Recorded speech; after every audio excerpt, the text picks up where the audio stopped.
plateau rek ñaar la wax de. ñaar la de. yàlla xam ne ñaar la wax. ñaar la de. nee na ma ñaari plateau la. ñuy wax seen toj-toj fa la ñuy waxee. seen toj fa la ñuy waxee. li ñuy tey nag seen organisation yëpp mooy na réew mi tàkk. kese. Ousmane Sonko mooy seen problème na réew mi tàkk lu nekk article 52 gouvernement d'union nationale rek. waaw te man li ma jaaxal moom nee na léegi te nee na léegi Diomaye lay protéger. kan mooy protéger Diomaye. moom. oh Diomaye fi nga jaar baaxul. waaw boo demee ba Yërim di la protéger. xam nga ne. waaw mooy li ma fi doon wax keroog rek. ñooñu tey. keroog li ma lay wax rek mooy la stratégie du chaos. waaw stratégie du chaos c'est-à-dire que dañuy fexe di dugal si xelu nit ñi. que tey y a un conflit tellement latent bu nekk fii problème bu sérieux boo xam ne tey il s'agit même de protéger le président c'est-à-dire que voilà les mercenaires et tout ça mercenaire dëgg mais c'est ça jihadistes yooyu ñooy noonu mais noonu la ñuy def c'est-à-dire que dañuy ñëw dugg ci benn dëkk di fa cultiver benn genre débat créer installer benn peur chez les populations pour leur dire que seen peuple seen dëkk bi à tout moment mën na basculer loolu nag en général ci fi muy réussir mooy dans des pays où l'autorité n'a pas assez de poigne pour régler certaines questions waaw genre du ñu wax ci mais xam nga moo tax gis nga doyen tey boo demee ñu ne la Burkina y a une dictature mais gis nga je m'excuse mais je vais inventer un terme qui n'a jamais existé il y a une dictature positive mooy la discrimination positive des fois rek voilà dictature positive dafa am gis nga Burkina la fa am c'est une dictature positive parce que par rapport ak nag yow fi nga bëgg réew mi développer doo nangu que des gens tapis dans l'ombre envoyés par des puissances ñu ñëw pour saper la stabilité de ce pays là au nom des intérêts personnels su ko defee da ngay dérouler li ñuy wax la dictature positive parce que une dictature quand ça va à l'encontre du développement voilà au nom de l'intérêt du peuple ça devient une dictature positive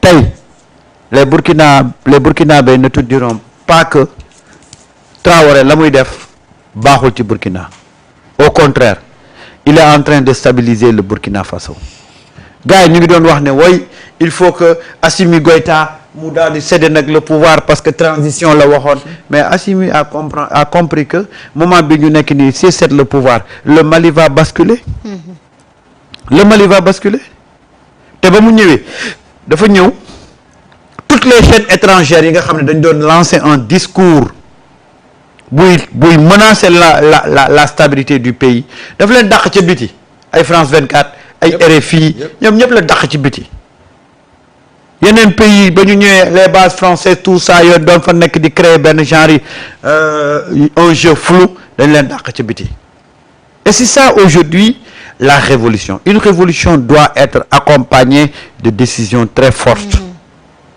parce que tey ñoom ñëpp lii seen yéene mooy que la sous-région soit instable ñu daw en sapeur-pompier ñëw récupérer waat nos matières premières xam nga li Tiken Jah Fakoly di wax ils allument le feu ils l'attisent et ils viennent pour jouer au sapeur-pompier yooyu la ñuy def yàgg koo def ci Afrique mais face maintenant à une jeunesse consciente face maintenant à des gens déterminés des révolutionnaires à l'image de Ousmane Sonko à l'image de Ibrahima Traoré à l'image de tey loolu mu ngi am tendance di dañ mais il faut pas que nous dormons ci suñuy laurier foog ne c'est fini une révolution on l'accompagne ça vient de démarrer il y a énormément il y a du chemin à faire te loolu nag tout dépendra de la mobilisation de la population d'ici et d'ailleurs tey dama lay jox benn exemple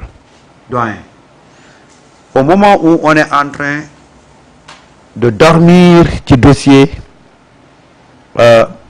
les martyrs moi j'aurais bien aimé que les gens de la diaspora qu'ils organisent une grande mobilisation pour exiger l'ouverture de ces dossiers-là parce que nag ñoom fa ñu nekk foofu moo gën a am aura médiatique que fii un dossier international ni mu leen jarale woon ay jamono ñu génn di xeex noonu laa leen ni suggérer ñu def des activités pacifiques mais de grande envergure pour montrer que ici au Sénégal aujourd'hui il y a des questions yoo xam ne dañ ko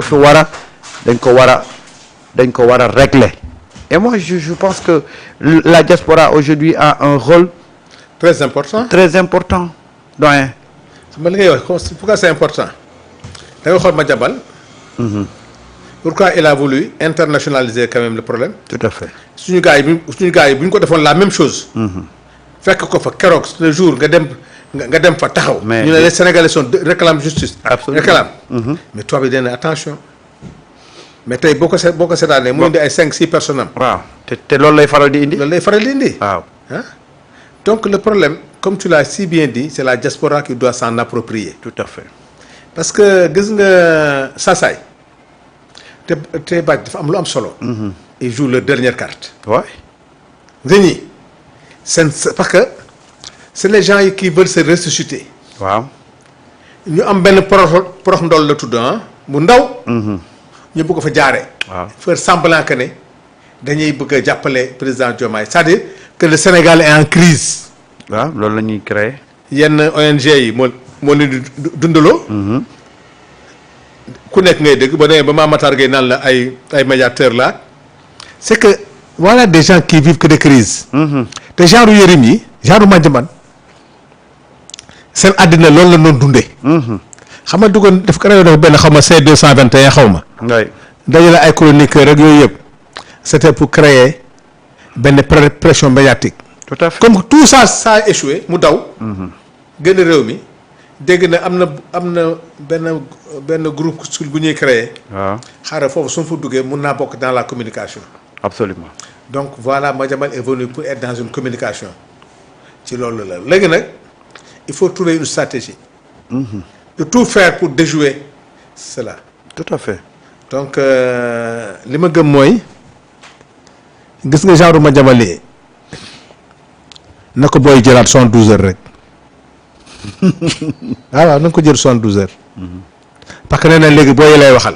nee na waa Pastef lay attaqué di wax yu kenn xamul day leen di jàngale ak c'est des analphabètes ak am na fu ñu traité xara waaw loolu yëpp c'est pour vous provoquer. la provocation la. xam nga moom il est en train de vouloir étoffer un peu son dossier. c'est pourquoi il s'attaque maintenant au parti Pastef. le parti Pastef maintenant s'il y a benn levée de bouclier.